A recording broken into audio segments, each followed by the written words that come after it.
राधे राधे दोस्तों, आपका स्वागत है हमारे नए ब्लॉग में। आज है हमारे यहाँ अक्षय तृतीया मतलब अकाती। हमारे गांव में अक्षय तृतीया को अकाती बोला जाता है। तो आज का दिन हमारे लिए खास होता है। तो आज हम दिखाने वाले हैं कि हमारे यहाँ गांव में अकाती कैसे मनाई जाती है। तो प्लीज वीडियो को एंड तक जरूर देखना। सबसे पहले मेरी दादी ने मिट्टी के 4 ढेर रखे वहाँ पर। फिर उन ढेरों के ऊपर हमने 2 मिट्टी के मटके रखे। उसके बाद उन मटकों के ऊपर हमने आम के पत्ते रखे और पूजा की तैयारी शुरू कर दी। फिर मेरी दादी ने विधि विधान से पूजा करी और अगरबत्ती लगाकर भगवान से प्रार्थना करी कि हमारे घर पर सुख समृद्धि बनी रहे और अच्छी फसल आए। अकाती के दिन हमारे यहाँ खेती माता की पूजा की जाती है। फिर हम दोनों भाई बहन चले जाते हैं खेत में पूजा करने के लिए।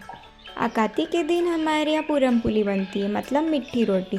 तो हम खेती माता को मिट्टी रोटी चढ़ा देते हैं और फिर प्रार्थना करते हैं कि हमारी फसल अच्छी आए और हमारा खेत हरा भरा रहे।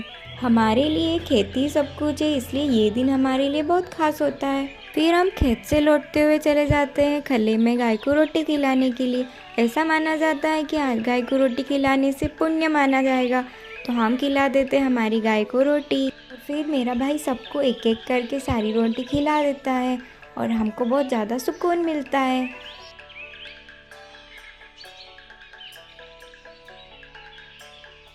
हम आ जाते हैं हमारे घर, क्योंकि हमारे घर पर हमें थोड़ा बहुत सामान भी सेट करना रहता है। तो हम जल्दी से हमारे घर आ जाते हैं। हमारे कमरे में जगह कम पड़ रही थी, इसलिए हमने बिस्तर पेटी को बाहर हॉल में रखा और गोदरेज को हमने रूम में शिफ्ट कर दिया। पहले तो हम फटाफट से बिस्तर निकाल लेते बिस्तर पेटी में से, और बिस्तर पेटी तो बहुत ज़्यादा हल्की थी तो उसको 2 लोग ही बाहर निकाल लेते हैं और शिफ्ट कर देते हैं।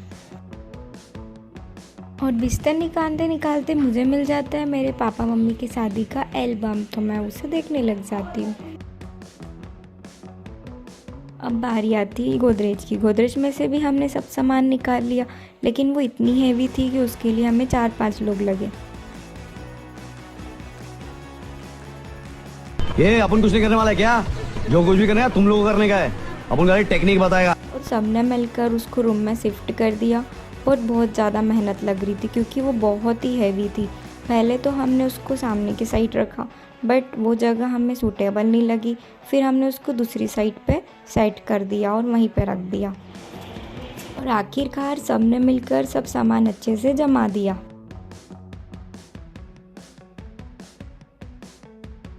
इतना सब काम करते करते हमको टाइम हो जाता है। मेरी मम्मी फटाक से बना देती है इडली और इमली का जूस। और दिन भर की थकान के बाद हम सब मिलकर खाते हैं खाना। और आज का हमारा ये ब्लॉग यहीं ख़त्म होता है। आपको हमारा अकाती वाला ब्लॉग पसंद आया तो प्लीज़ वीडियो को लाइक करें, शेयर करो, सब्सक्राइब करें।